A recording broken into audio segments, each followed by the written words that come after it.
The idea of divine judgment is probably one of the most offensive doctrines in all of Christianity. Most people have little problem with a God who's okay with them no matter what they do. Hey, God and me, man, we're good. He loves me.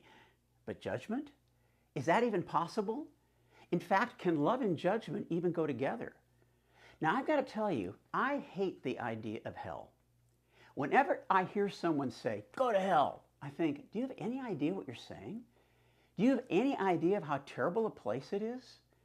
So I understand how people can get offended at a God who's okay with hell, but you have to know that he's not. John 3:16 tells us he doesn't want a single person to perish, which is why he's done everything he can to make sure no one ends up there, including enlisting you and me as carriers of his life-giving message. When it comes to hell, we need to understand that God doesn't send anybody there. They just don't qualify for heaven. See, heaven belongs to God. It's his house, and not just anybody can come crashing in. Heaven's not a right. And just like with your house, he can determine the entrance requirements. If you go to get a car loan and you haven't worked or saved any money and you get turned down, no one is sending or condemning you to drive that car you're trying to replace. You just don't qualify to get the bank's money.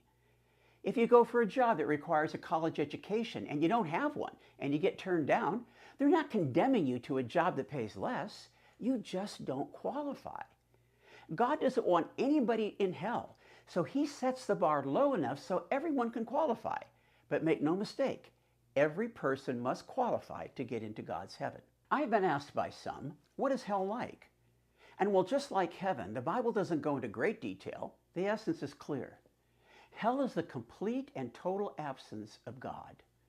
See, we have no idea how much the presence of God affects what's going on in and around our lives 24/7 as he's working behind the scenes for our good.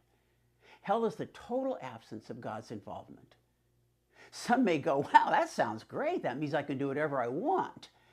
But think what happens when everyone can do whatever they want. You may have seen video footage of some of these riots in cities where the law enforcement has retreated and there's no boundaries or restrictions. Is everything good and peaceful? Not even close. People are getting hit by fists and clubs, glasses flying from broken storefront windows, theft runs rampant, property is destroyed. It's total chaos. That's hell. No God, no boundaries, and evil reigns supreme. One of the key things to understand about hell is that it is simply the continuation of Earth's choices.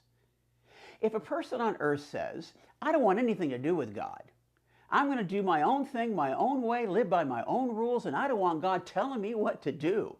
A person who chooses to live like that now would hate heaven because it revolves around God and his ways. He is the focus of everyone's worship. When people say, I want to go to heaven, a lot of times what they mean is, I don't want to go to hell. But they're not thinking that heaven is the place where the very one they don't want to have anything to do with is the center of everything 24/7. At this point, I'd probably say something like, you know, as we've been talking about this, you may not be sure yourself of how someone qualifies for heaven. If you got a few minutes, I'd love to show you. And if they say yes, I'd sketch out the gospel on a napkin or whatever was available. Never forget that it's the gospel of Jesus that has the power to bring someone into a relationship with God that will change them forever. And we get to be the carriers of that life-giving, life-changing message. So let's not try to win arguments about what hell is like, but to win people into a relationship with Jesus.